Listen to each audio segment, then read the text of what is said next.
The coronavirus public health emergency officially ends today. That's where we're starting the 7 from the Washington Post. I'm Jeff Pierre. It's Thursday, May 11th. Let's get you caught up with today's 7 stories. The public health emergency has been in place since early in the pandemic.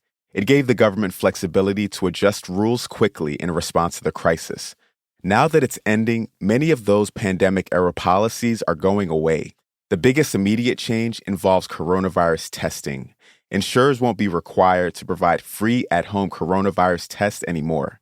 Telemedicine rules will also change. Doctors had the flexibility to virtually prescribe medications like Adderall and Xanax during the pandemic, and that will expire in 6 months. 2 other things. Young kids won't be able to get routine vaccinations at pharmacies. Parents will have to go to the pediatrician for that again, and tracking outbreaks will also become more difficult. The CDC will get less data, or none at all, from labs, hospitals, and state agencies.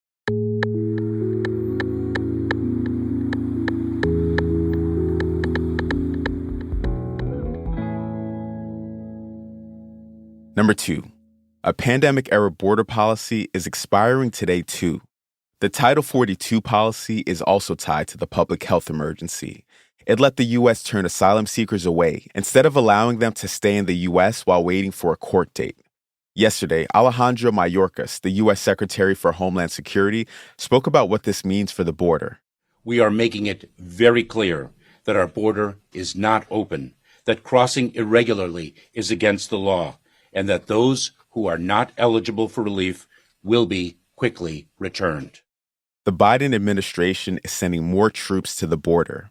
It introduced an emergency rule this week that'll penalize migrants who cross illegally and don't first seek asylum in a country outside the U.S. It's also expanding enforcement. All of these measures have prompted backlash and criticism from immigration advocates.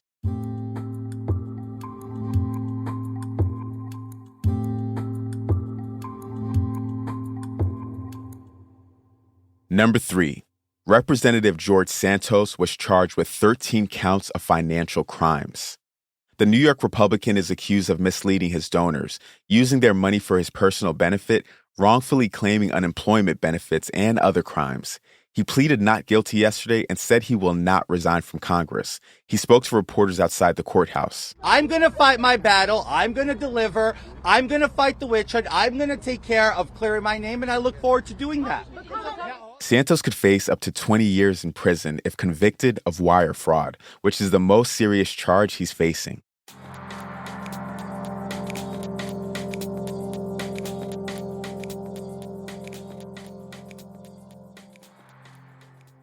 Number 4, birth control pills are a step closer to being available without a prescription. The FDA's outside advisors unanimously endorsed the idea yesterday.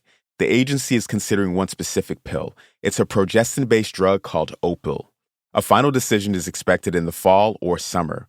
The FDA isn't required to follow the advisor's recommendations, but it typically does. However, the FDA has voiced some concerns. If the agency does approve of Opil for over-the-counter use, other birth control pills could follow.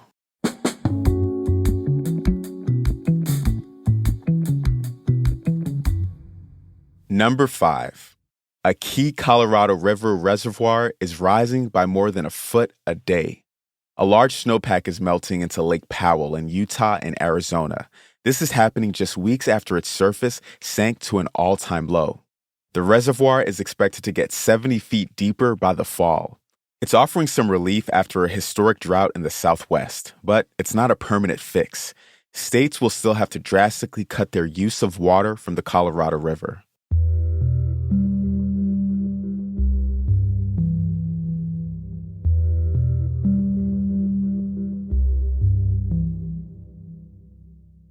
Heather Armstrong, a pioneering blogger from Mothers, has died. That's story number 6. Her boyfriend said that Armstrong died by suicide. She was found at her home in Salt Lake City on Tuesday night. She was 47. Armstrong founded the blog Deuce in 2001. Her deeply personal posts gained a huge following, and they helped change the public's perception of motherhood.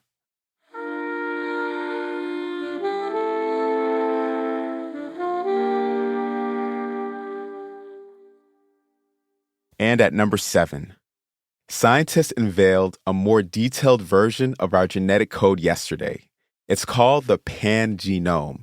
It's based on the genetic blueprints of people from different ancestries, including Asian, African, Caribbean, American, and European. This offers hope for millions of people with genetic diseases. Until now, doctors have been comparing their patients to a genetic code heavily weighed toward people of white European ancestry. The first draft of the human genome relied on one man in Buffalo for about 70% of the code. This updated version accounts for human diversity, which could lead to treatments that work for a lot more people.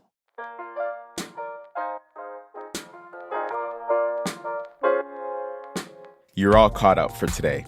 But if you want to dive deeper into the COVID news, check out our afternoon podcast, Post Reports. In 2 episodes this week, my colleagues examine why people are already forgetting about the pandemic and also broke down what the end of the COVID emergency means for our day-to-day lives. Just search for Post Reports wherever you listen to podcasts. I'm Jeff Pierre, and I'll meet you back here tomorrow.